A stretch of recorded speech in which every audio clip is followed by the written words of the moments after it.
Good morning, everyone, and thank you so much for your time. Today we are going to talk about the compliance review or the Mavent report in Encompass. But a little housekeeping before we get started. As you have questions, please just type them into the chat box and I'll answer as we go along, or definitely at the end of the presentation. I am recording this session, so later this afternoon I will send you a copy of the presentation that we're going to go through, as well as a link to the recording. This session is about half an hour, maybe a little longer, so it won't take very long. So please, as you have questions, please type them into the chat box and we'll answer as we go along. All right, so what are we going to cover? Today we are going to talk about automatic ordering. What's an order versus a preview of the compliance report? How do you view the report? What do the review statuses and types mean? What do you do with this report? How do you work the report? And what are those common messages that you're going to see on the report, and what do you do with them? All right, so first, automatic ordering. The compliance report runs automatically as certain milestones are met. When the in-processing and the completed milestones are finished, a full report is ordered, and it is actually written automatically to the e-folder. For underwriting decision, clear to close, CD completed, and funding milestones as they are completed, a preview report is generated automatically. And there is a difference between a preview and an order. An order is the full report, and it is based on your disclosed values, and a copy of that report is automatically written to the e-folder. A preview, on the other hand, is based on the loan's current data in the system, not necessarily what you've disclosed, but what's currently in the system. So, if you've had fee changes or you've applied seller credits, you've itemized them perhaps, your APR could change. So when you do a preview, it's going to be based on what your data is, not necessarily what you've already disclosed. A preview report is not written to the e-folder, so you will not see a copy there, but you can get to the most recent report that's been ordered by going to the Tools tab and clicking the Compliance Review. Very simple to do. Additionally, to the Tools Compliance Review, you can get to the report from your alerts and messages. In your alerts and messages, like you can see in the screenshot here on the right side of my screen, when you see the flag and the compliance review, you can actually click that link and it will take you right to that Tools Compliance Review. So one click instead of two. It will take you right to the screen so that you can look at the report. And you are especially going to see this in the alerts and messages if it didn't pass, or if it had alerts, or it had warnings. The status bar. Now, if you remember from the training that we did last fall, one of the things we talked about was this status bar, and these are actually the same two examples I gave in that training, but let's talk about them really quickly again. Let's see, we got a question. You do have to both log in to see the presentation. You do have to log in to the webinar as well as calling in. So if you are not seeing the screen, we did do a sight and sound test earlier. So if you are not seeing that, maybe log off and try again. Okay, so the review status. It's right there at the top of the report. You will see the overall status, so the loan status, and then for each of the review types, it will tell you what happened. Did it pass? Did it fail? Did it have a warning? Did it have an alert? Did it error out? So you can see in this first one, I have a loan status of fail because TILA, RESPA, and state rules both failed. In the second example, I have an error overall status because high cost, state rules, licensing, enterprise rule, and other all failed for some reason. So what do those review statuses mean? There are typically 5 that you're going to see, the 5 that you see listed here on my screen. There are 2 other statuses, not requested and not processed, and you are only going to see those if the loan data and the conditions are not met. And so Therefore, it's not applicable to your loan at all or either at this time. So I feel like you will very rarely see not requested or not processed. If you do and you have some concerns, please reach out to Secure and Compliance. We'd love to help you with that. But for the 5 statuses that you're going to see most often, they're listed here. Error. You're going to see error when there is a data element that's missing. So the service can't tell you whether you passed or failed or had an alert or had a warning. And typically when you see that, you're going to have multiple errors. And a lot of times it's going to be 1 or 2 pieces of data that are missing. And once you've entered those couple of pieces of data, then it can actually render a decision and tell you if you have an issue or not. You're going to see a fail when a loan really is failing the compliance exception based on the data that's in the system or what you've disclosed. You want to focus on those fails and see if they can be resolved and why they've occurred. You get an alert when it is a special type of loan, and the best example I have of this is an HPML loan. So it's not necessarily an issue. We can close HPML loans, but as you all know, there are additional steps that have to be taken with an HPML loan. Sometimes you're going to need an additional appraisal. You cannot waive the borrower's receiving the appraisal 3 days before closing, so they have to have it at least 3 days before closing. And also with the HPML, you have to have escrows. You can't waive escrows. So those are all things you need to remember. So that's why it's alerting you to the fact that the loan is an HPML so that you can make sure that you're meeting all of the requirements. You would see a review status of warning when the service has identified a potential issue that you need to investigate. There's just not enough information in the system for it to determine whether you have an issue or not, so you need to take a look at it. And then finally, the pass, when it had enough data and it could make the decision that you do not have a compliance issue. So while we have the 5 review statuses, there are 12 categories of review that we look at. Excuse me. You can see them all listed here, so we're going to go through those very quickly. The ATR QM, it tests to make sure that your loan is an ATR and a QM and determines whether it's safe harbor or rebuttable presumption. As you all know, that FHA and VA and USDA have their definition of what a QM loan is, and particularly with FHA, their determination of a safe harbor and a rebuttable presumption is a little bit different than the standard. The system takes all of that into account when it determines whether you have safe harbor or rebuttable presumption. The TILA RESPA test is going to test for all your TRID rules, so your disclosure timing, your projected payments, your settlement service provider list, and most importantly, those tolerances. A high cost is going to test for your Section 32 or your HOPA. It's also going to take into account the state test for high cost loans. Pardon me. In the few jurisdictions, there might be a local municipality that has a high cost test. We don't participate in any of those actively at this time, but those are all in that high cost section, so your Section 32 list. As you remember, we do not make Section 32 loans or HOPA loans, so if you're exceeding those thresholds, your closer is definitely going to work with you to reduce those fees so that we get below that HOPA threshold. We do not make HOPA thresholds. There is no one that will buy those loans.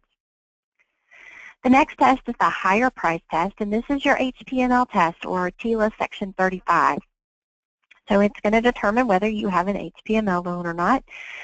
This is where you might start to see those warnings. So you're not necessarily getting a failure with this one, but you're going to see those warnings and those alerts to make sure that if you are doing an HPML loan that you're meeting other requirements.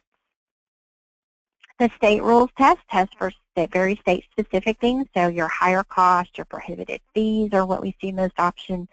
Sometimes you're going to see fee percentages, limitations, late fees, and prepayment penalties in this section also. The licensing section validates that we as a company have the valid license for the transaction that you're originating. So they're going to look to see that we hold the appropriate state license for that type of loan. And we have to put all of that into the system on the back side, so that's how it's testing that. The NMLS test actually tests the loan originator's NMLS information against the NMLS data. So it's actually going out to the NMLS database and making sure. So it's making sure that the name is there, that they were licensed, that they worked for us at the time of the application, to make sure there's no unlicensed activity. The GSE test is the compliance for the GSE points and fees threshold. If you remember, prior to QM, the GSE points and fees threshold was one of those things that we always had to meet. It was typically the 5% points and fees test. Well, while that doesn't apply to most loans anymore, it does still apply to your investment property loans, because QM does not apply to investment properties. So this GSE points and fees threshold is still going to run for your investment property loans. The enterprise rules are tests for certain Fannie, Freddie, Citi, FHA, and VA requirements. So you'll see those specific things, and we're going to see a VA example of that in just a little bit. The HMDA evaluates the loan data to the HMDA requirements. You are going to see a lot of warnings in this section. I encourage you not to just ignore them, but to look at them. But in many cases, your loan simply won't be far enough in the process, so that's why you're seeing a warning. And we're going to go over that in a minute. There's the OFAC SSN test, which is looking to see if your borrowers are hitting against the OFAC list, which is the list of people who are potentially terrorists or other people who have done things that we're not comfortable doing business with as a country. If you have something hit there, I strongly encourage you to call compliance early and often. We do have very specific requirements we have to meet if we have an OFAC hit. Most of the time, those turn out to be false positives, but you want to validate that before you get too far along. And then finally, there's the other section. So you're going to see some product-specific tests, particularly some FHA and VA tests, but there could be other things that pop up there as Ellie Mae has requirements that they need to meet. Okay. Remember, as you have questions, please just type them into the chat box and I'll answer as we go along.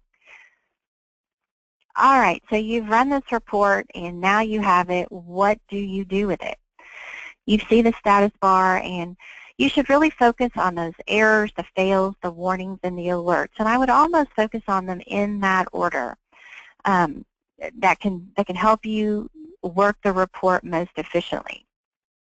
And if you remember back when you were in school, you undoubtedly had a teacher that gave you the assignment where they told you to read all of the instructions before you got started. And it would be a laundry list of instructions. And if you read all the way through to the bottom, it would say something, you know, kind of silly, like write your name in red on the piece of paper and turn it over on your desk. But if you didn't read all the way to the end, you ended up doing all of these things that you didn't really need to do if you'd actually followed the instructions and read all of the instructions first. I strongly recommend that you take that same tactic with the Mavent report, because typically those messages are related to each other. So you have 5 failure messages. I bet you don't really have 5. I bet you have one piece of data that is causing issues in 5 different areas. So really read it first, because you don't want to go off down a path that you don't really need to go down to if you just would have read them all and identified what your real issue is. And then once you've done that, then you can take action based on those messages. Now, sometimes those messages are a bit cryptic. They can be a little hard to understand. Once you sort of get used to them, they do get easier as you go along. But if you ever need assistance, please reach out to us in compliance. That is why we're here, is to help. And we would love to help you understand these and figure out what the issue is. We've had a lot of experience looking at them now, so a lot of them we can just look at and tell you what needs to be done. Sometimes we need to do a little more research. Things come up that have changed, or it's an error that we just haven't seen before. But we do have some experience now, and we have resources that we can reach out to if we're unsure what to do. Now, we're going to take a look at some common messages that you're going to see, and then give you some advice on what you need to do with them. So the first one we're going to look at, we're going to go through them in the order of the test, is an ATR-QM test, and this is the no underwriting designated, or the 1461 message. If you see this message, there is no action that is required by the branch. Once the underwriter completes his or her review of the file and completes their data entry, this failure message is going to resolve itself. This essentially all it's saying is that AUS has been run based on the data that's in the file, but you haven't told me what system you used. So let your underwriter take care of this in their process, but there's nothing that the branch needs to do. The underwriter will take care of it, and it is a part of their process. The next ATR-QM message is a VA qualified mortgage loan origination fee and unallowable itemized fee 1% maximum, or the 1546 message. And this is a great example of the advice that I just gave you about reading the whole report first before you try to start working the error message. Because with this particular message, it's pretty short. It just says that you have fees that are exceeding the 1%, but it doesn't give you a lot of detail. If you read the whole report first, you're going to discover in the Enterprise Rules section, you get a lot more information, and it will help you figure out how to resolve this quickly. So scroll down in the report. So that's why I so strongly encourage you to read the whole report first, because you will find pieces of information that you can ultimately cull together to help you get them resolved quicker.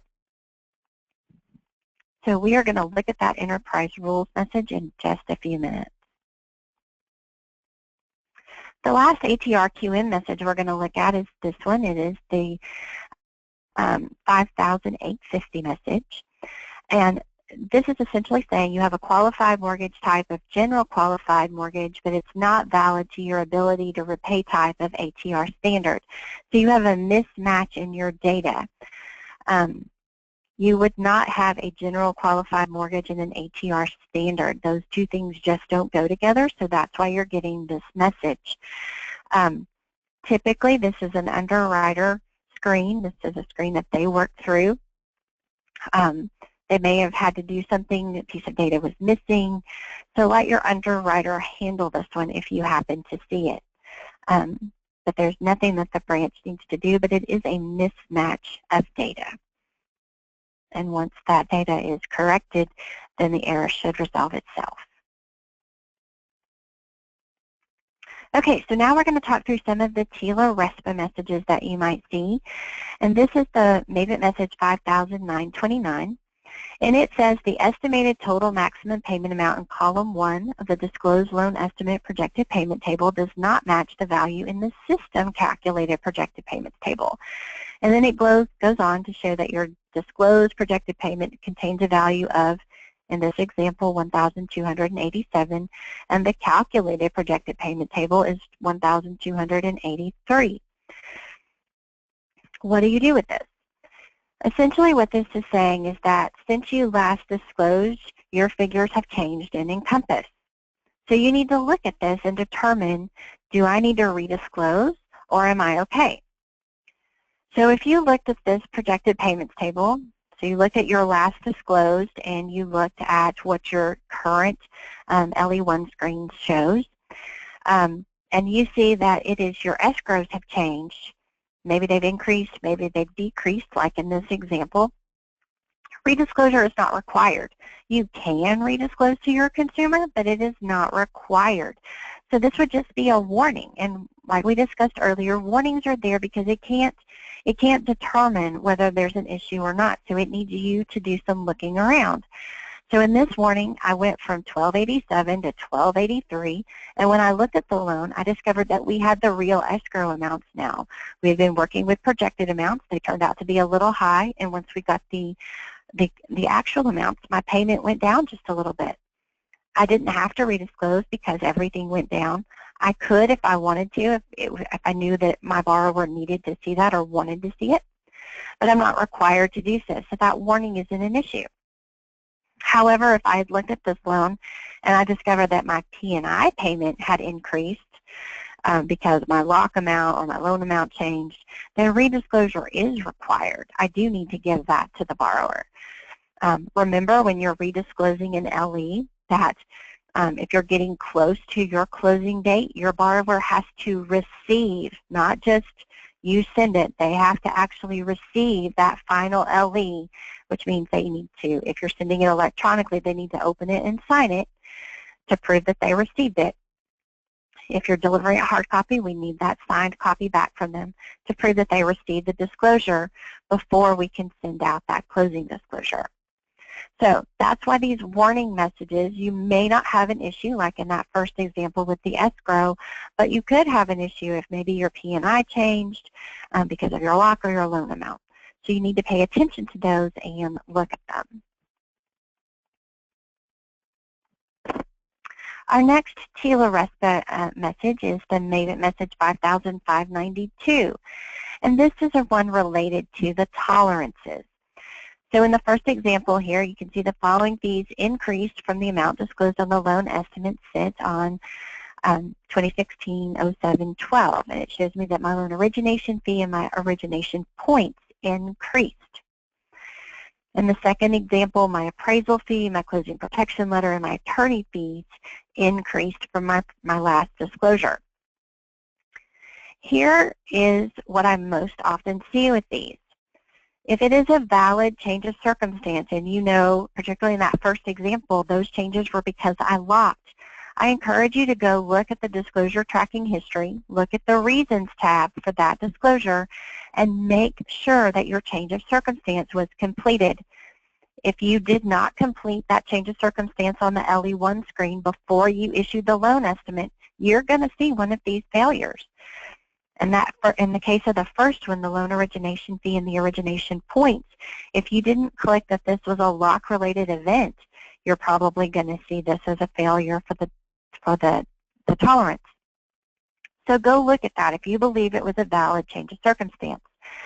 Now, if it was not a valid change of circumstance or you were outside the 3-day period to redisclose, you can resolve this failure by giving the specific lender credit.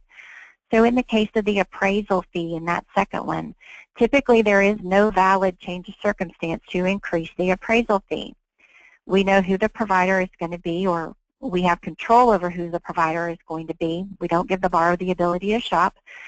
So we have to get that fee amount correct from the front. If we get it wrong, we are on the hook for the additional amount. So if that appraisal fee went up by $50 from $450 to $500, you can resolve this by giving a specific lender credit on the appraisal fee in the fee details screen on the 2015 itemization, $50 lender credit, and that will cure this failure. Now, you can also wait until closing. You're going to live with this fail message, and when your closer gets it, they will handle it as a part of the tolerance cure in preparing the CD. The next TILA RESPA item is Mavent message 5956, and this is the sum. The message says the sum of non-specific lump sum lender credits and specific lender credits has decreased from the amount disclosed on the loan estimate. As you may remember from our TRID training, once we have disclosed a lender credit, it cannot decrease. However, there is one exception to that. If your lender credit was for an interest rate credit, then that can lower if there is a valid lock event. In every file, we are required to put in a rate stack. Secondary marketing does this at clear to close, and it is going to validate that interest rate credit if there is one there. So if we cannot validate that interest rate credit, that lender credit was the interest rate credit and it reduced, then we're going to have to give that lender credit. So if you're just giving a lump sum lender credit in the details of transaction, be very, very careful, because when you do that, that means you're giving it at closing. So either underestimate it or wait and do this at closing. I know sometimes for competition reasons you do need to disclose it up front.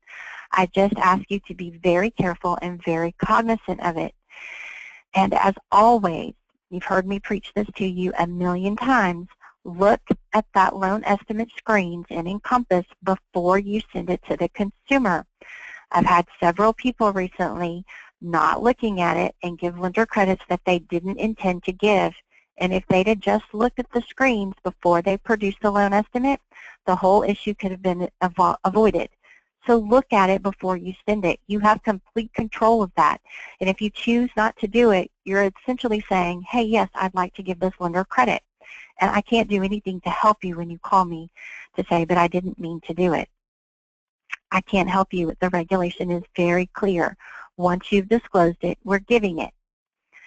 Now, I do find in many instances where I get this message, it was a lock-related event that made it decrease, and you did not complete the change of circumstance on the LE1 screen before you issued the loan estimate. So now you're going to need to go into the disclosure tracking history, go to the reasons tab, and make sure that you've entered the appropriate reason. Typically, that is going to have to be interest rate credit. I'm sorry, that it was a lock-related event. So you would choose that lock reason for redisclosure.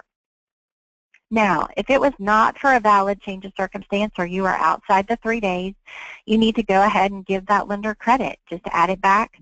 I guess if you're willing to wait with this fail message until it gets to your closer can do it, but you're going to have to give it. So it is what it is. All right, that was our last TILA RESPA. Now we're going to go on to high cost. So this is an example, Mavent message 5,880. This is the high cost Fannie Mae ATR exempt loan. So this would be an investment property loan where we are going over the 5%. And you can actually see here that it shows you how much you've gone over the 5%. So in this example, we've gone over by a little over 0.5%. So we were at 5.5. And it shows you what the difference is. So in this example, we need to reduce our fees by $124.65 to get below the threshold. You can either do that before it gets to your closer, or your closer will have to handle it for you. The next example is a higher priced category. So this is a higher price, federal higher price mortgage loan first lien alert. And all this one is telling you is that this is an HPML loan. It's going to show you what your APR is. So in this example, it's 5.3485. And then it's going to tell you that it's exceeding the HPML threshold, which in this case is 5.02. The HPML threshold is the APOR that was in effect for the day the loan was locked. So in this case, that was 3.52. And it adds the appropriate points to it. In this case, it's a first lien, so it's going to add 1.5% to it, which is how we get to the 5.02. If you exceed 5.02, it is an HPML loan. There's nothing to clear. This is an alert, so it's trying to help you understand that this is an HPML loan, so you can't waive escrows. You have to give, the borrower cannot waive the 3 days on receiving the appraisal. And it's really there to help your underwriter make sure that the conditions address the fact that this is an HPML loan. The next one is an NMLS example. So this is Mavent message 5,640. And this is just validating that the loan officer was licensed with the company on the date of application. And a lot of times you are going to see this one if a loan officer maybe has left the company and is no longer with us, so their NMLS data has been updated. So it doesn't show that they work here anymore. That's when we go and we look at the NMLS data itself. It's going to show us their full work history. We would add that to the file. The closer will often come to compliance, and we'll get a lender's attestation to accompany the Mavent report to explain that the loan officer was licensed with us and has now left the company.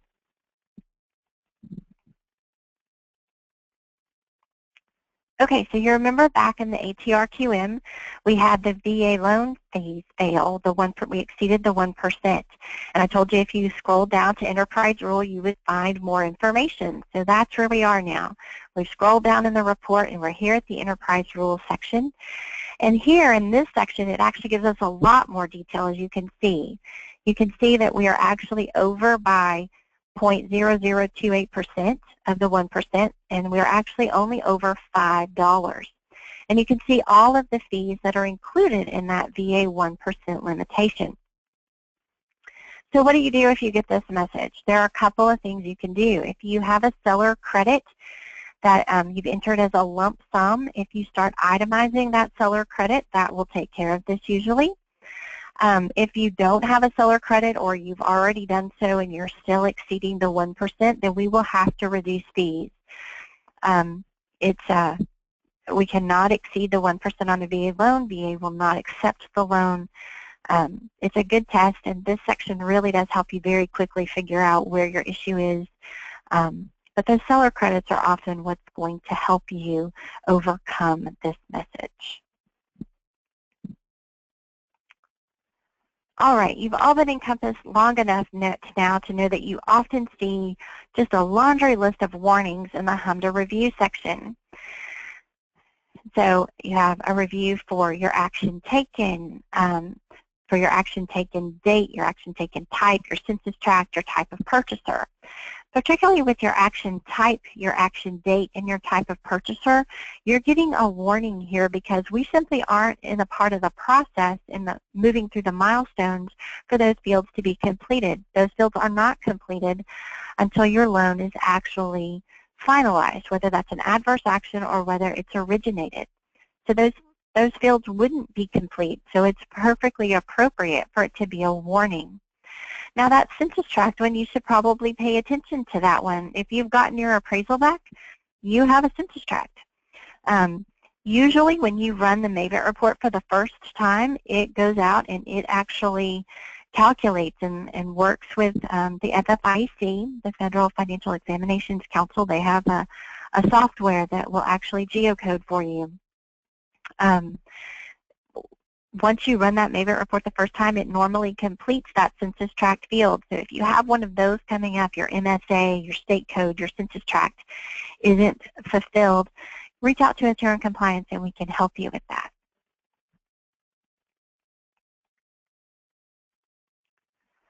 Also in the HMDA review, you may see a HMDA rate spread loan, first lien closed loans, and this is message 60430. And again, this is a part of the HTML alerts that you're going to see.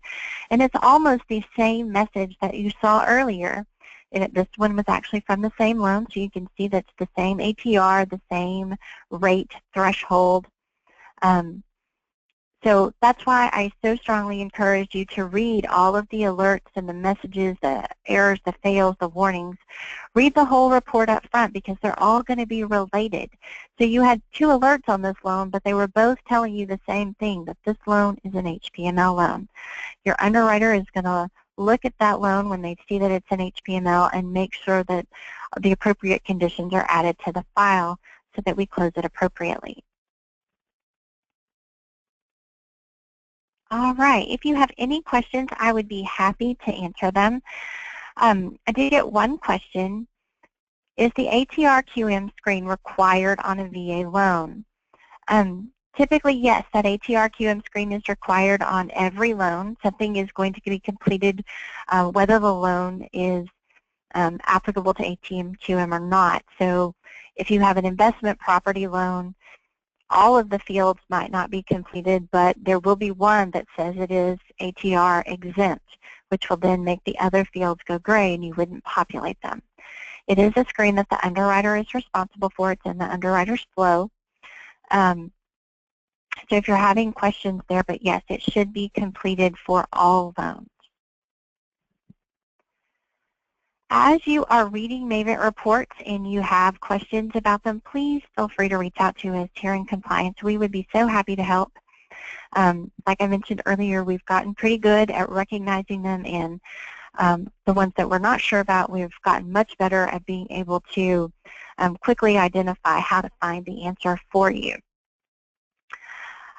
I do know that Ellie Mae is working on some additional tools to help with the Mavent report to make it easier. So we're not the only people that have looked at it and been, oh my goodness, what is this saying? So I know they are working on some tools, some guides to help make it easier to understand what's on the report and where to find the fields that are driving the message that you're getting.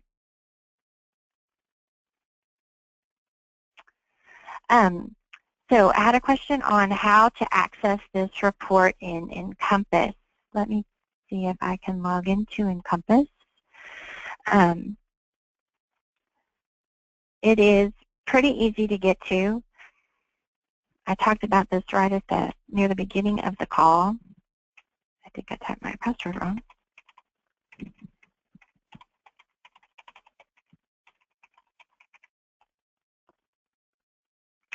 Pardon me.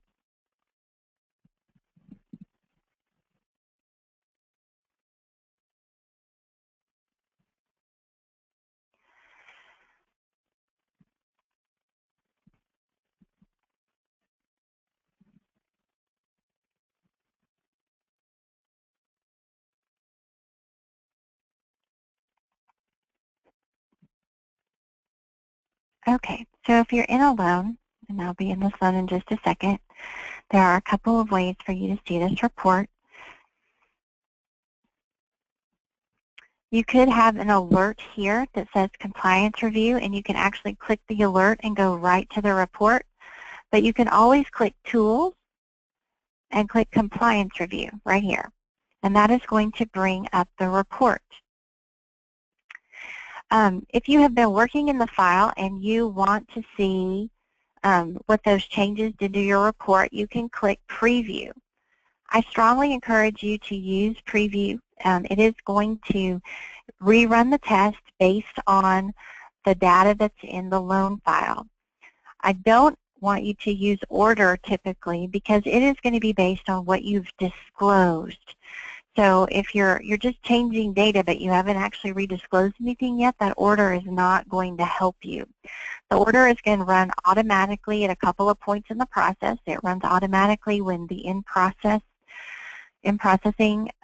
milestone is completed, and it runs again when the loan is moved to the completed status, the completed milestone. So if you're working on the loan and you need to run it again, please come to this screen and click preview, and it will run the report. You will notice that there is a blue line sort of around the preview screen while you're waiting for it to run. You can see that here. You do sort of have to wait for it to rerun. It will update the ordered by and the order date and time right there at the top of the screen, but if you're running it a couple of times during the same day and you are the one that's rerunning it, it can be hard to tell. And you feel like you can't blink, that you need to watch the screen. But the one thing I've noticed to do is watch for that dark blue bar that you see around the preview screen right now. And when that goes away, your report has been refreshed, and now you can look at it and see that everything is okay.